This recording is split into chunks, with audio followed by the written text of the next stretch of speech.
পবিত্র মাহে রমজান আসার সাথে সাথেই ৫টি রোজা যেন নিমিষেই কেটে গেল। বছরের এই একটা মাস আমাদের জীবনের জন্য যে কতটা গুরুত্বপূর্ণ সেটা আসলে আমরা কম বেশি সবাই জানি। কিন্তু দুঃখের বিষয় হলো এটা যে রমজানের শুরুটা আমার একদমই ভালো যায়নি। তবে আল্লাহর রহমতে এখন একটু সুস্থ আছি, যার কারণে আশা করছি সামনের দিনগুলো ভালো যাবে ইনশাআল্লাহ। আর আপনারা সবাই কেমন আছেন? আপনারা ভালো আছেন কিনা, সুস্থ আছেন কিনা অবশ্যই আমাকে কমেন্ট করে জানাবেন। আর সেই সাথে আপনাদের রোজাগুলো কেমন কাটছে সেটাও কিন্তু কমেন্ট করে জানাবেন। এবছর আমি মাহে রমজানকে ঘিরে মহান আল্লাহ তাআলার কাছে কিছু নিয়ত আর কিছু ইচ্ছা পোষণ করেছি। দেখা যাক কতটুকু পূরণ হচ্ছে। তো আপনারা সবাই দোয়া করবেন আমার জন্য এবং আপনাদের জন্য অনেক বেশি দোয়া থাকবে। ৩০টি রোজার মধ্যে ৫টি রোজা কিন্তু অলরেডি চলে গেছে আর মাত্র আছে ২৫টা রোজা। দেখতে দেখতে কিভাবে এই রোজাগুলো শেষ হয়ে যাবে সেটা কিন্তু আমরা টেরই পাবো না।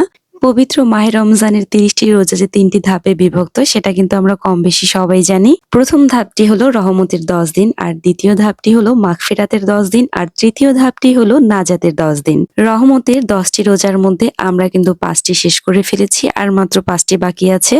তো রাব্বুল আলামিনের এই রহমতের ১০ দিনের কিন্তু বিশেষ কিছু আমল আছে, যে আমলগুলো আমরা কেউ জানি আবার কেউ জানি না। তো আমি যেটুকু জানি তো সেটুকুই আপনাদের সাথে শেয়ার করছি। রমজান মাসের প্রথম ১০ দিন হলো রহমতের ১০ দিন অথবা দয়ার ১০ দিন। প্রথমত যে কাজগুলো আমাদের করতেই হবে সেটা হলো দিনের বেলা একনিষ্ঠতার সঙ্গে রোজা পালন করা, জামাতের সঙ্গে নামাজ আদায় করা, রাতের বেলা তারাবিহ ও তাহাজ্জুদের নামাজ আদায় করা, সেই সাথে কোরআন পড়া। আমার জানা বিশেষ আমলগুলোর মধ্যে একটি আমল হলো আল্লাহ তাআলার দয়া মায়া সংক্রান্ত যে নামগুলো আছে সেই নামগুলো রোজা রেখে দৈনিক আপনি যতবার পারবেন ততবারই বলা অথবা জিকির করা। আল্লাহর দয়া মায়া সংক্রান্ত নামগুলোর মধ্যে যেমন আল আজিজু, আল কারিমু, আল মুমিনু, এই নামগুলো কিন্তু অত্যন্ত সহজ এবং অত্যন্ত সুন্দর। এই নামগুলো যদি আমরা প্রতিদিন রোজা রেখে জিকির করি, মহান রাব্বুল আলামিন কিন্তু অত্যন্ত খুশি হয়ে যাবেন এবং তার রহমত বর্ষণ করবেন আমাদের উপরে। তো আমরা সকলে অবশ্যই চেষ্টা করব রোজা রেখে এই আমলগুলো করার। আপনাদের কারো কাছে যদি রহমতের ১০ দিনের আরো কোনো ছোট ছোট আমল থাকে তাহলে কিন্তু অবশ্যই আমাকে কমেন্ট করে জানাবেন। আল্লাহর দয়া আর রহমত পাওয়ার জন্য এরকম ছোট ছোট কিন্তু আরো অনেক আমল আছে, যে আমলগুলোর সন্ধান করলে কিন্তু আমরা পেয়ে যাব।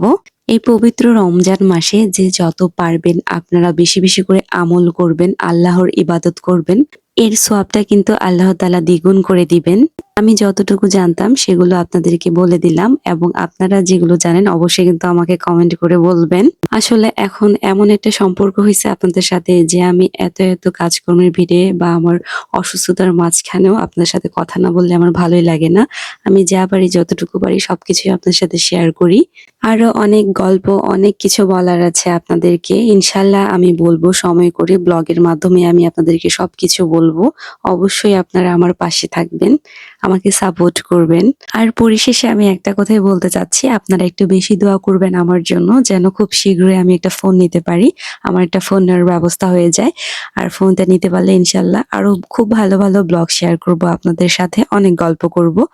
তো রমজানের এই ছিল আমার প্রথম ব্লগটি আপনাদের কাছে কেমন লাগছে অবশ্যই কিন্তু আমাকে কমেন্ট করে জানাবেন। সবাই ভালো থাকবেন, সুস্থ থাকবেন। আল্লাহ হাফেজ, আসসালামু আলাইকুম।